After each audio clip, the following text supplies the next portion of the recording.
Chineke si na John 8:36 maka nwere onwe.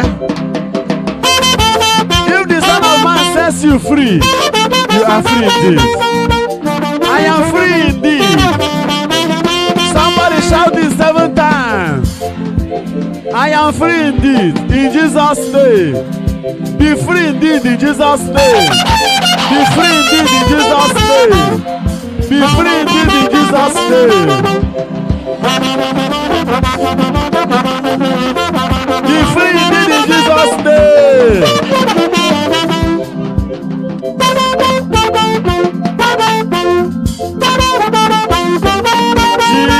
Jesus.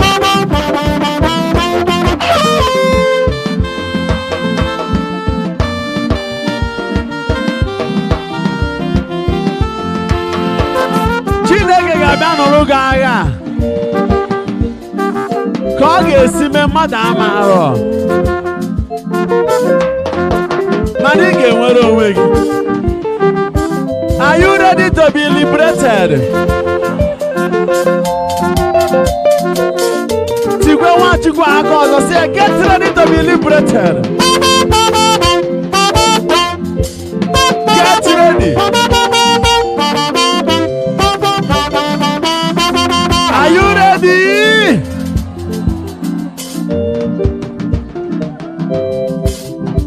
Are you ready?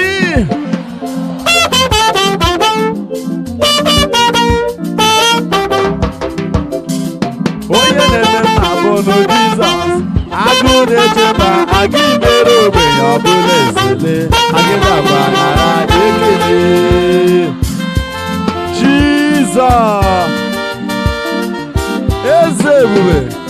Odogwu agata ka bụ n'Jizọs. Anya n'elu ụwa, aga imere onye ọrịa ọdịba mmali. Agịbịa agwa nara ekele. Chibịa nara ekele. Odogwu akata aka bụ n'Jizọs. Ụzụ na-abụ nwa aga imere onye ọrịa ọdịba mma. Ochukwu bịagwa nara ekele. Chineke nara ekele.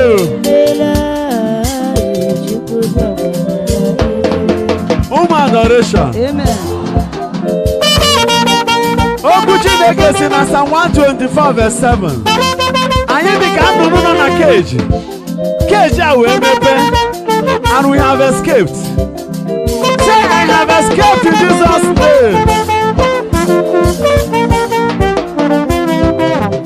Somebody get ready to escape. Are you ready to escape? Ndị omenala oshinana na-ejikwa ya jide. Ọ bụrụ maka gị nwa Nwachukwu emere mmiri Chukwu na-anata oriri dị asọ.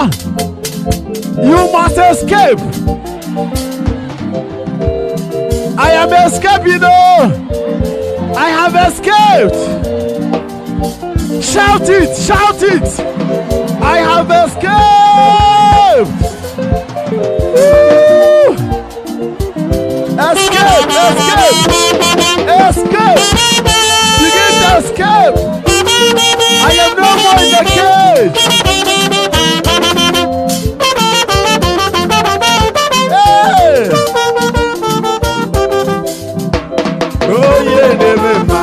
Jesus, ọ dị m eme ma aga imere ogbenye ọbụla ezele.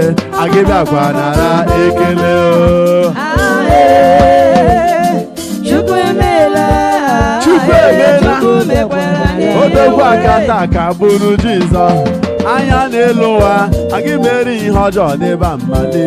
Aga bịakwa nara ekele.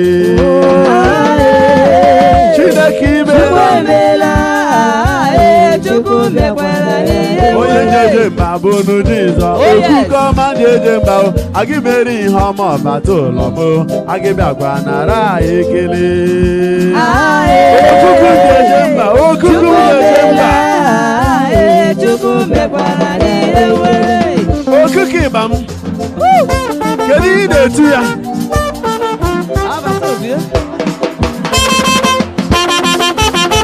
Jesus. Liberty, liberty, Liberty, liberty, liberty. Onye na-ebe mma Jizọs, onye na-edo nsọ, agị mere onye ji ejede mma o, agị bịakwa nara ekele o. Thank you, Jesus.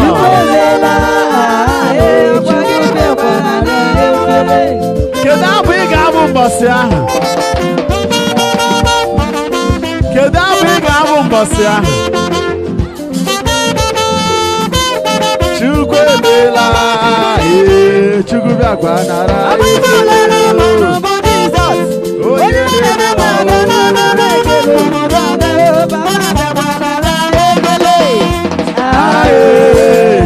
Chukwu emeela, Chukwu kwanara onye dị ọba ọgba n'imere ọmara mmanya baba ekele. Chukwu emeela, Chukwu bịakwanara. onye njeje mba bụ Jizọs, okuko ọma njeje mba o, agị mere onye ọrịa ọ dịba mbali, papa bịakwa nara ekele. Enjoy your liberty now. One adoration. Otu mbọsị, mbọsị ekwensu, mbọsị niile ndị ọzọ bụ nke Chukwu. Otu mbọsị ka chi jiri, mbọsị ọzọ ka chi foro efo. Chukwu emela ome ma o, Chukwu bịakwa nara ekele. Chineke daalụ. Okuku ndị eje mba bụ Jizọs, anya ọma ji ndị mmanụ, agị mere onye ọrịa ọ dịba mma o, na dị bịakwa nara ekele o. Chukwu emeela, papa mekwara n'ihe nwere. Chineke na-etinye mmadụ ugo. O nwere onye nọbụ na keji, ezinụlọ nọ na keji, ezinụlọ agbochila agbochi, Nwachukwu agbochila akara aka. Aka Chineke dị ike atọpe na keji a. Your liberty has been exposed. There is a celebration of the liberty of the children of God. Our own independence, divine independence. Today, children of God are made independent from the hands of the fowlers, predators and forces of darkness. You can say, in the name of Jesus, I am liberated.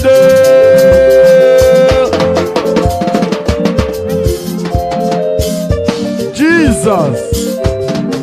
Ọ bụ n'ime Jizọs ka nwere onwe m si wee bịa. Ọ bụ n'ime Jizọs ka ịta agbụ m si wee bịa. Ọ bụ n'ime Jizọs ka ịdị mma m si wee bịa. Ọ bụ n'ime Jizọs ka mbuli enu gị si wee bịa.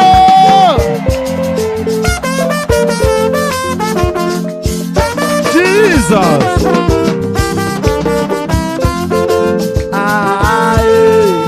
Ezigbo enyi m. In John 15:16, ọ sị na m bụ enyi ya. Okwu Chineke sị na Hebrew chapter 2 that Jesus is my senior brother. Eze ebube.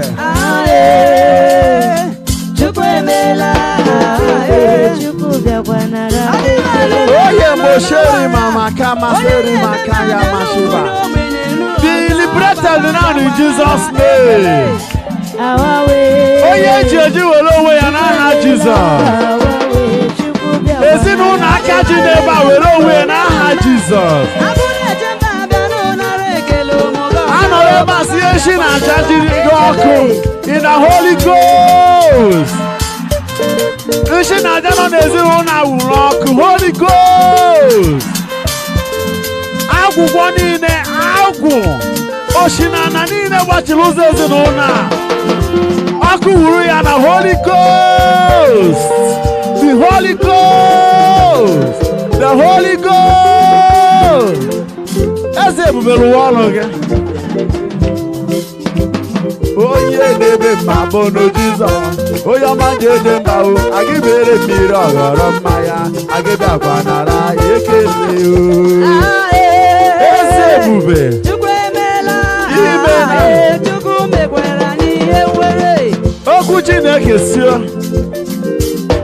in Psalm 107 anyị dị ka ndị amara igbe ọnwụ wee dọta anyị ka anyị nwụzịa dịka ụwa wee egwu anyị wee tinye aka n'agba na-echezi mbọsị ọnwụ ga-abịaduru anyị ọsio anyị wee mee ka Chineke wee zaa and he has broken the gates of brass and he has shattered the iron bars. Chineke bịa gbarie ike gbarie ihe eji mechaa n'ụzọ a wee sị anyị naba n'ikpe amara. Chukwu imeela egbuo m akara ngọzi n'akara aka nke gị. Chukwu gọzikwa gị. The Israelites spent over 430 years in Egypt under bondages. God raised a Moses. Let our Moses begin to rise. Wherever the Moses of this country is, let him wake up. The hour of liberation has come. We cannot be under Pharaoh again. No more Pharaoh again. We cannot be under Pharaoh again. We must be under Jesus. Hey! Odogwu akata akabono Jesus. Oyi isi ezinụlọ aga mere anyị wee deba mmale ọbịakwa nara ekele o. Odogwu akata aka na odogwu akana isi atọ na mba bụ nu Jizọs okuke ọma njeje mba o aga kwere ngwa wee mezuo ya agịbịakwa nara ekele o. Onye ukwu n'ihe niile onye na-eme ọnya bụ nu Jizọs aka nsọ chi na-agwọ ọrịa o aga imelu onye ọrịa ọ dịba mma o dade bịakwa nara ekele o. Ekele ka m na-enye gị Chukwu. Ekele. Abanye asị Pharaoh, let my people go. Pharaoh, let my people go. Pharaoh! Pharaoh! Let my people. Onye na-aba bụ anyị mere onye chejiwere onwe ya papa dagwara ikele.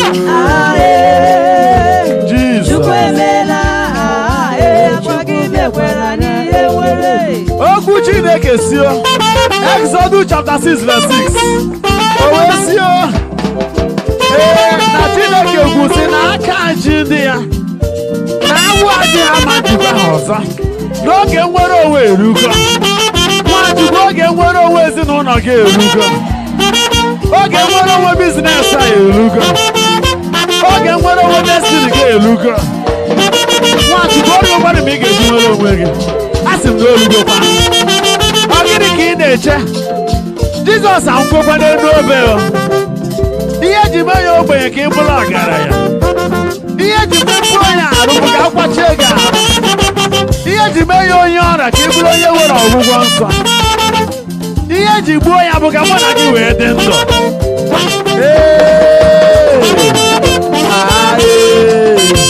Chukwu emela ka o si mere Chukwu ga-agbara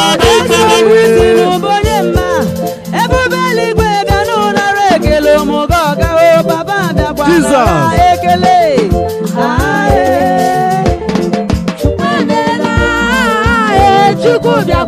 Nwa adoration gee ntị anụ nke Jizọs na-eti okwu na-apụ ya n'ọnụ ọ sị unbind this man and let him go. Tapụ nwoke a ka ọ naba tapụ sista ka ọ naba. Kedu onye ekechiri anụmdi ya n'ebe a? Onye ka ekechiri? Ndị ụkọchukwu tapụnụ ha ka ha naba.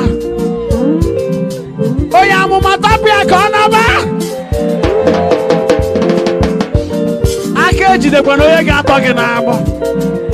Ụmụ Chukwu niile aka ji ebe a ekechiri gị dịka Lazarus atọgo gị n'ọnwụ ya born again but you're still under bondage atọ gị n'agbụ a n'aha Jizọs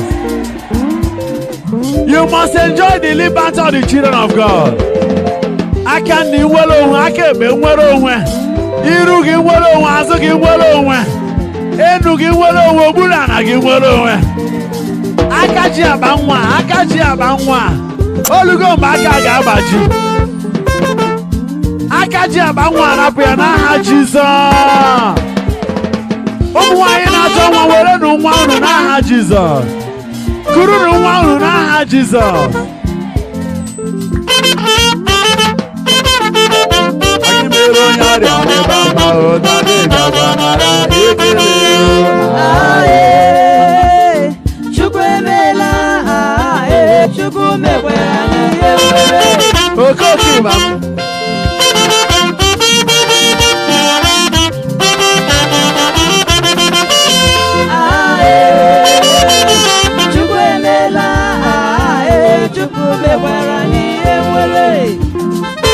Hallelujah.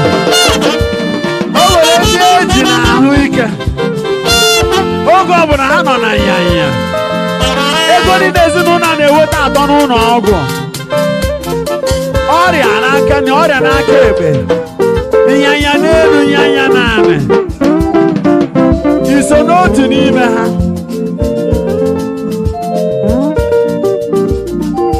And then in there, we're going on your way. Simple, but there are Jesus. I've been a clinic here. I wouldn't put on there, but there are Jesus. Oh, yeah, body cancer, or your liver, or your diabetes, or your kidney.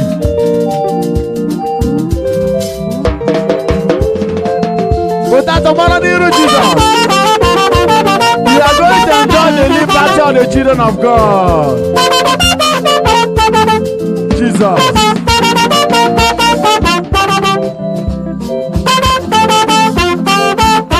Oh yeah, give me lo yari, ame mama ochuko gabanara ikini.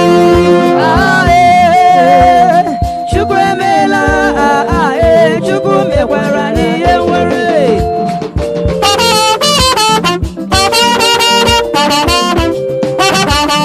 Ndari ebu, ibo yari ebuge ebu. Ndari ebu, oyari ebu. Onye ọrịa cancer, onye ọrịa liver, onye ọrịa kidney. Aka na-agwọ ọrịa bụ no Jesus. Aka na-agwọ ọrịa aga imere onye ọrịa ọ dịba mma o. Aga ebe agwa nara ekele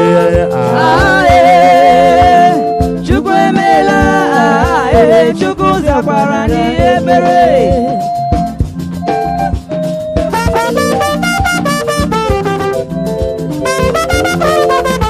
In Jesus' name.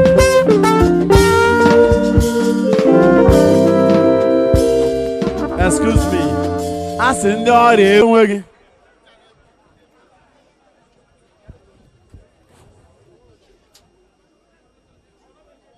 Amen and amen. What I'm telling you is that you must be tired of your bondage experiences.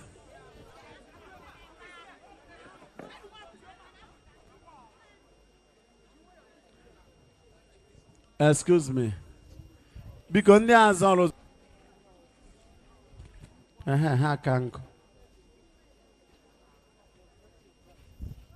they must also enjoy the liberty of the children of God. But ya can you see her? Mande na nọrọ ebe anyị na-echeta n'ekpere Chineke gwọọ ha ọrịa. Na Genesis chapter 22, Abraham ekechego Isaac abụ. Isaac was already under the bondage of death. Isaac was already put upon the flames, upon the firewood to be set ablaze. All of a sudden an angel appeared in Genesis 22. In verse 11 it says, do not kill him. Aka Mozi agbadatara atọpụ Isaac na agbụ. Nwachukwu ekele agbụ ọnwụ. aka n'igwe na-atọ gị n'aha Jizọs. Ị dị ka Isaac ekele agbụ.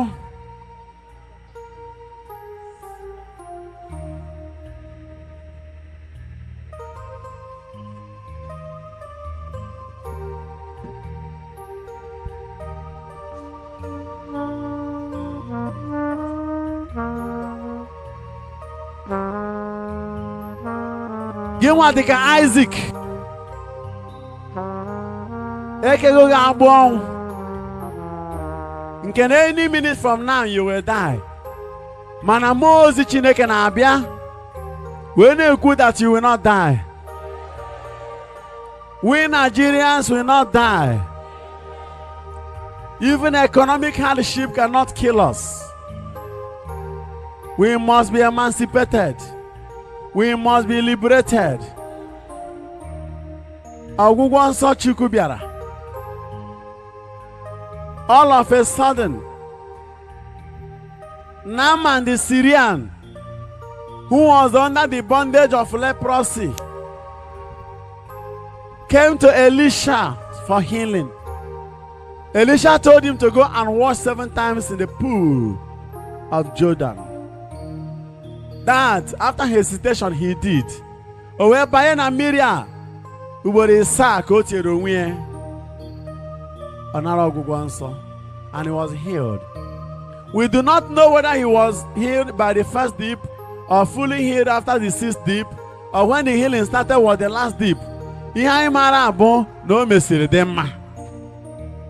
Nwachukwu ị ga-emesikwa dị mma.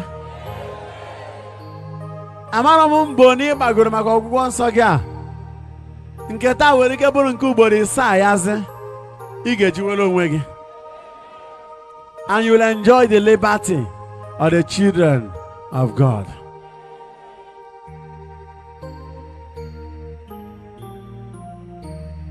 Ndị ịnyanya kele agbụ ọnwụ n'akwụkwọ nsọ dịka nwoke nke John chapter 5, 38 years. Oge Jesu gafere sị ya, ị chọrọ ka a gwọọ gị? Jizọs chọrọ ịma ma ị chọkwara. Ajụọ gị Nwachukwu, ị chọrọ ka a gwọọ gị? Ị chọrọ ka ị nwee aka nchawa? Ị chọrọ ka ebunie gị elu? Ị chọrọ ka ezigbo di bịara gị? Ị chọrọ inweta ezigbo nwanyị? Ị chọrọ ka ihe dịwara gị mma?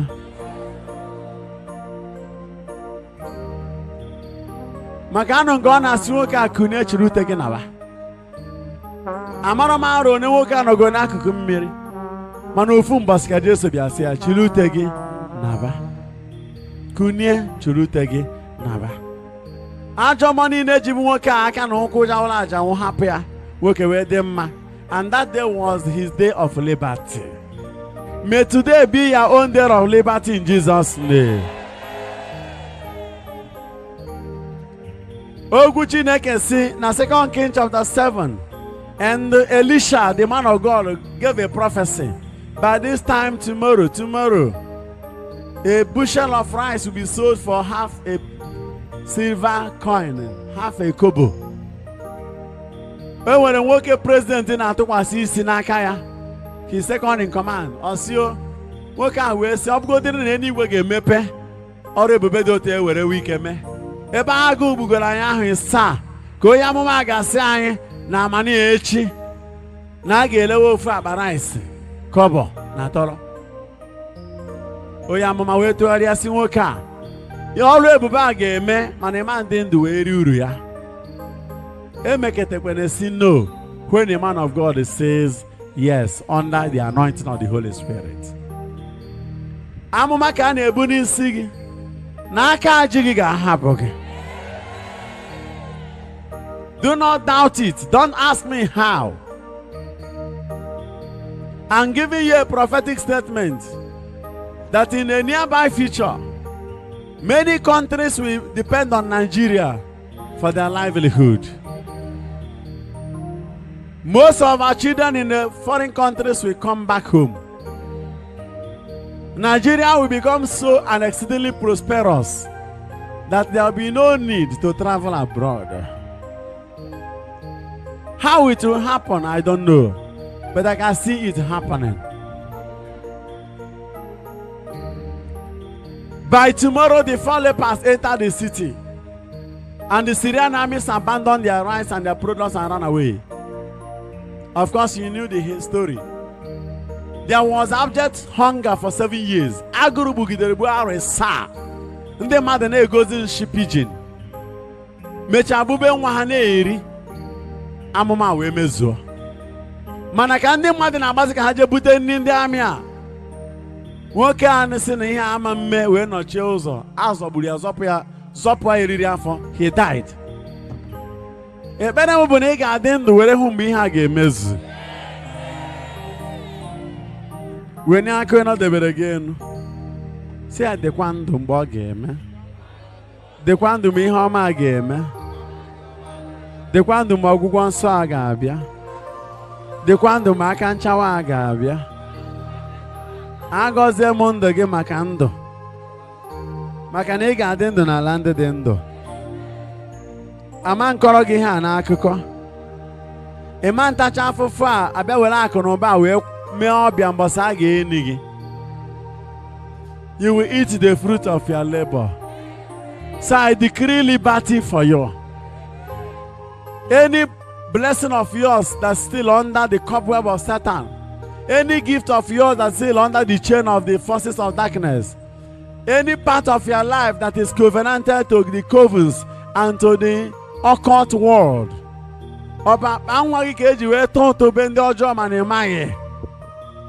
o nwere onye ọkọ otu mesịrị aka na akpa nwa gị ị mara na ịma amụzi nwa n'ụwa a na-akpọchietere gị akpa nwa gị a that will enjoy the liberty of the children of God in Jesus' name.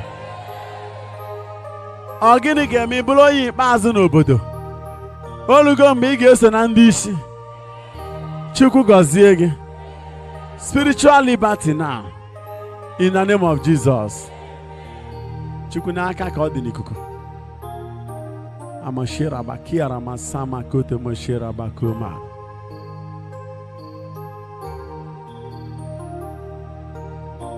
Chineke nara ekene. Jeremiah ka a na-ajụ gịnị ka ị hụrụ sị na ya hụrụ osisi almond. Osisi almond. Anyị kọba ihe banyere almond tree chi ga-ejikwa anyị ebe a. He saw an almond tree. I can see an almond tree coming up in your family, coming up in Nigeria. An almond tree of favor, an almond tree of restoration, an almond tree of victory over your situations in Jesus' name. No, no, do I'm a Mary Ganeku.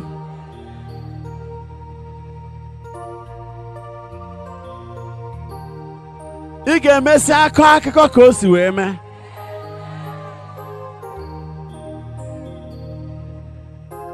Nwachukwu a na-akọ ọnụ ụwa a na-achị ọchị. Na-eke onye inye aka gị na-abịa.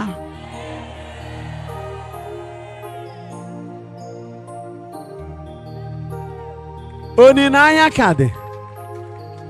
Ihe a mere gị ji bee akwa ga-eme gị wee nwee ọṅụ. Oge na-abịa ihe ọ na-abịa icheta ibewe akwa mgbe ọ ga-abịa icheta ya iwebe ọṅụ n'ime Chukwu.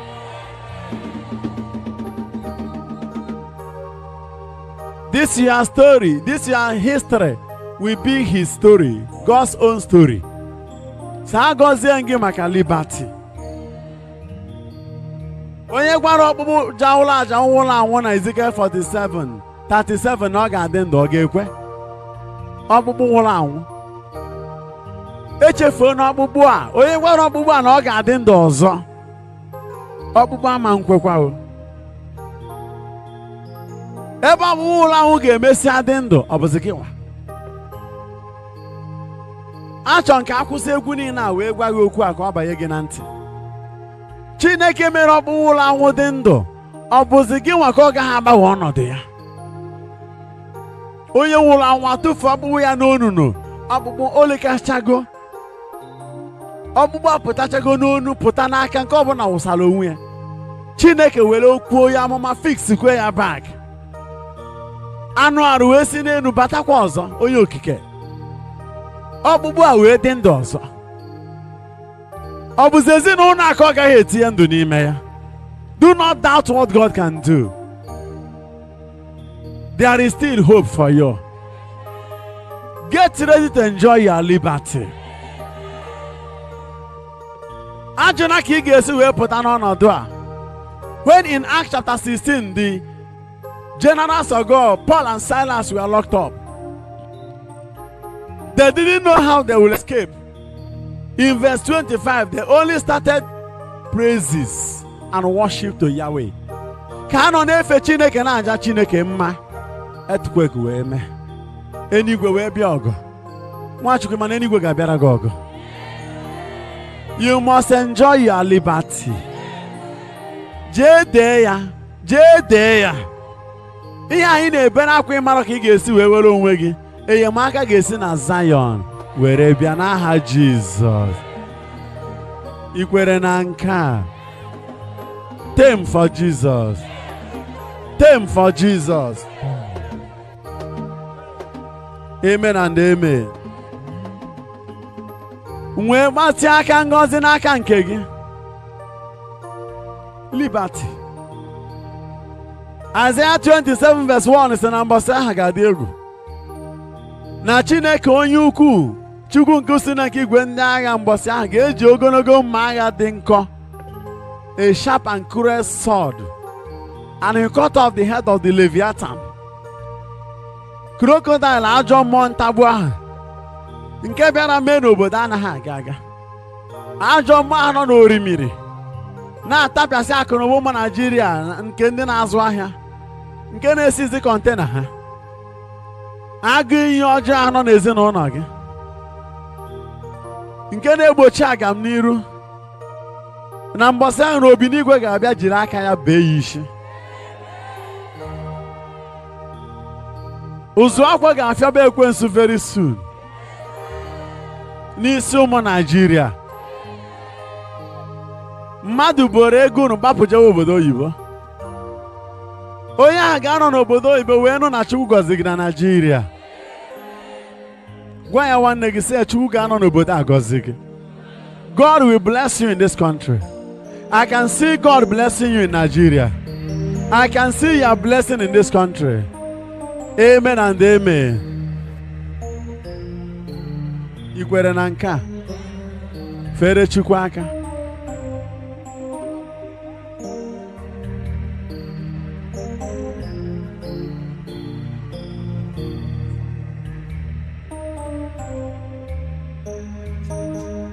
Chukwu anyị efere gị aka ngọzi.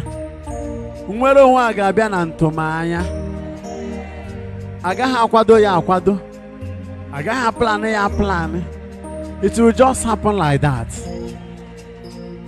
The borderline between darkness and light will be so sudden.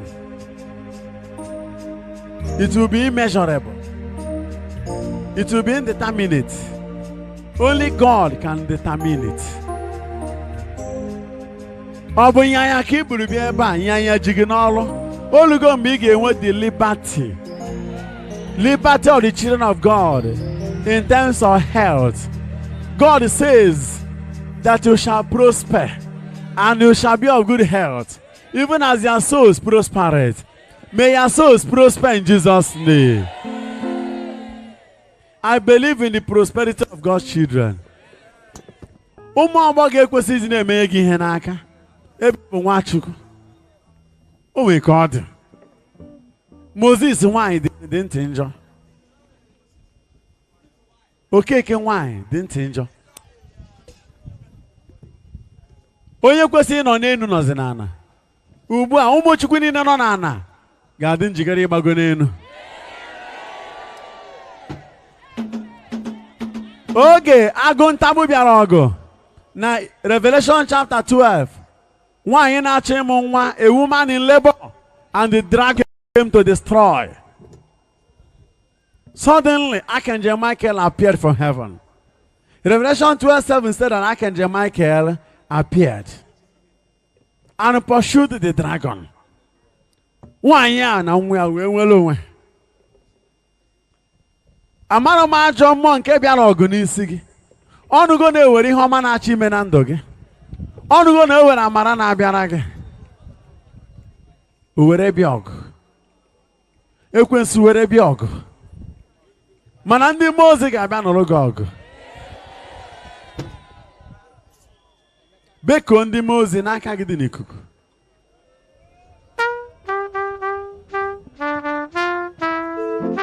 Eluigwe bịa nụọrọ gị ọgụ. The woman and the children ran away. Even the earth came to her help. And the woman and the child were delivered. Ekwekwana na ọnọdụ a ga-ebi n'aja ọcha. Ọgwụgwọ nsọ na-echere gị. Ofu Jizọs a mere ya. 5,000 men and without children and women included in the counting. Who fed them with 5 loaves and 2 fishes? Ahụrụ nke ọ bịara ọrụ ọma n'ezinụlọ a. Liberty over hunger. Agụrụ agaghị egbu ezinụlọ a. Ihe ị ga-emekwa abụọ. Ị ga-eje sachapụ ọnụ, ị ga-eji nye testimony.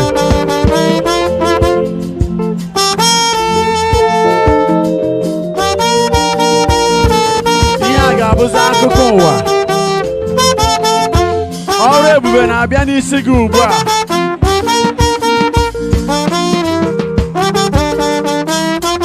O nwere onye na-eme a ga-anụ nnukwu akụkọ mgbe ọ ga-ana akụkọ ha gbakwara gị obi.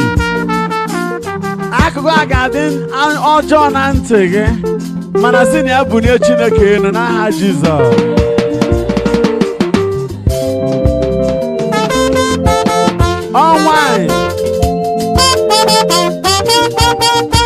Nwanyị ajadu nwa ya nwụrụ n'obodo Nain in Luke chapter 7. Oge ebu ozu nwaanyị na-aga, Jesu sịrị nwa kunie. There is nothing like the last hope. Jesus is there at the last bus stop. Akụkọ a ga-agacha nke ọma. Ihe a na-achọ ime n'ezinụlọ gị bụ a beginning of a new story. But I am prophesying liberty. I say liberty. Somebody join me and shout liberty. Liberty. For the children of God, liberty. For the adoration people, liberty. For my fellow Nigerians, liberty. There was an earthquake. Paul and Silas escaped. Chukwu ga-alụ ọlụ ọma. Ana ga-ama jijiji n'isi gị. Okwute ga-agba mmiri n'isi mmadụ. Ahụ ka Chineke na-ehicha anya mmiri mmadụ. O wee ike bụrụ mmehie gị kpatara ajọ ọnọdụ a. Ọbara Jizọs ga-akpọtụ amara. Amara nwere onwe. Were onwe gị n'aha Jizọs. Ajọ mmanụ ọ na-ebo gị ebubo. Okwu Chukwu sị there shall be no condemnation again for anyone who is in Christ Jesus. Agọzie m aka nwere onwe mmadụ. You are independent. Independent. You are not depending on Satan again. You can't depend on doctors again.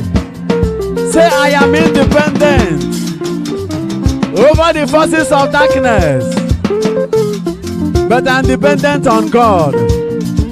I am dependent on God. I depend on Jesus. I depend on the Holy Spirit. In Jesus' name.